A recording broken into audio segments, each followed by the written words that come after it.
Hi guys, welcome to my channel. My name is Harriet. Today I'm going to be sharing my story of how I made a decision to use all my savings. That is about 35,000 to cater for my childbirth. I chose private rather than going for the NHS. And I'm going to be taking you through the reasons why I did choose that, even though the NHS is free. I know most of my friends say, "Oh, Harriet, why would you choose private yet to have free NHS?" So, my first pregnancy, that was in 2018. I lost that pregnancy, and I believe it was because I didn't get the care that I needed. Just to give you a brief story about the first pregnancy.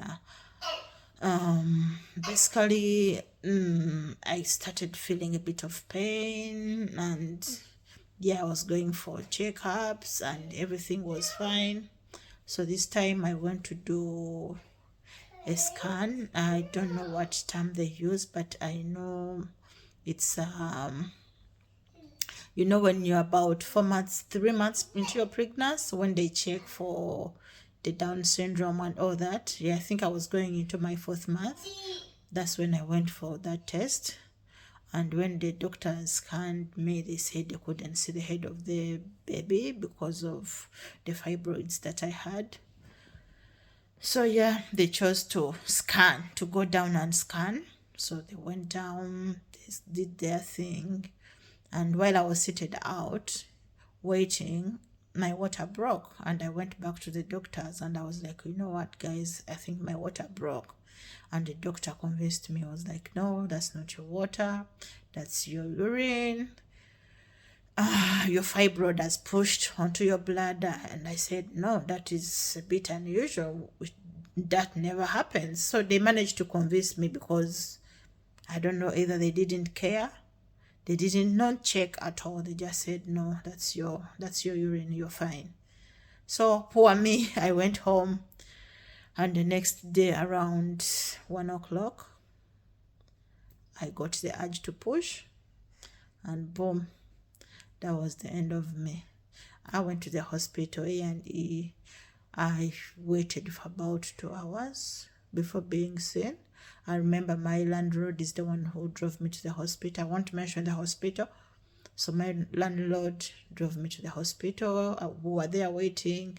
Until my partner turned up about 2 hours later, and he caused the scene. That's when I got picked up quickly, and they took me in. They called the doctor to come and check, and I was like, yeah, they actually wanted to take blood to get a urine sample. I said I can't because I feel there is something down. But anyway, yeah, that is another story. What I went through, the treatment, how they discharged me, and I ended up almost dying in another hospital. Long story short, I was frustrated. I was disappointed.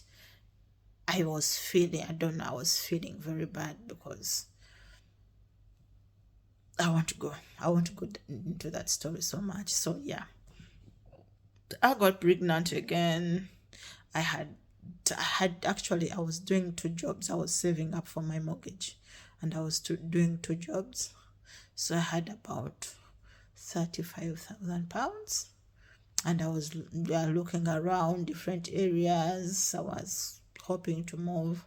So this time when I got to know that I was pregnant, at first I was like, okay, maybe I'll just use a different hospital. So I went to this other hospital, very good hospital in London, and I kind of started feeling like the fear started coming. I started being scared, and I felt like there was not much care being given to me. I don't know, because maybe it's because I don't know how much care they give to women of other colors. I don't know, but yeah, I started feeling a bit uncomfortable. 4 months into my pregnancy, I'd never seen a midwife. I went to register when I was first pregnant. never seen a midwife. I started going into like consulting different, I started now paying privately because I was scared. I started paying for private consultants, private checkups. I started calling the hospital, but they were not really responding. Sorry, my son is in the background.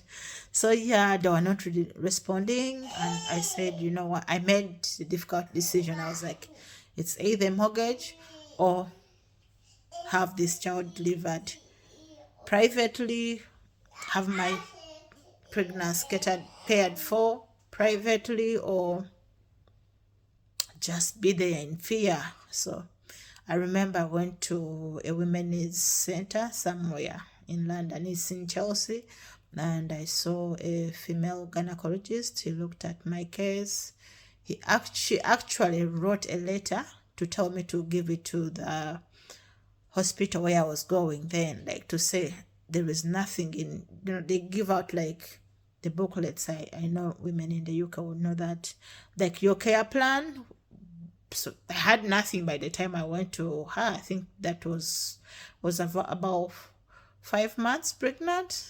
There was nothing in that book. So she was like, no, it can't be like this. She would have actually taken me on as my private gyna, but I think she was being transferred to a faraway hospital, and she was like, no, I may not have time to care for you. So when she wrote the letter, I took it to the hospital where I was getting the care. Still, I didn't see much happening. So that time I knew that I was going to use my money to have my child and baby delivered privately. So yeah, I paid the gynecologist in that hospital. I think I paid about 12,000 pounds. For the maternity suit, I paid about 9,000 pounds, and for the other, my son is really for other care, the tests and everything. It's all. It was up to 30,000 pounds. I mean, I'm a nobody. I don't have that much money, but I chose happiness over sadness. So I chose to have my child being born privately. And I think right now I am renting, but well, it's not all good, but just looking at my son is the happiest thing that ever happened to me. So yeah, that's my story. Worked hard, paid privately, and yeah, I'm starting afresh. I'm starting again. Yeah. Thank you guys. Thank you for watching. I have lots of stories that I'll be sharing onto my channel. Just tune in, subscribe, like, comment if you've been through that experience. Let's get this going. Thank you.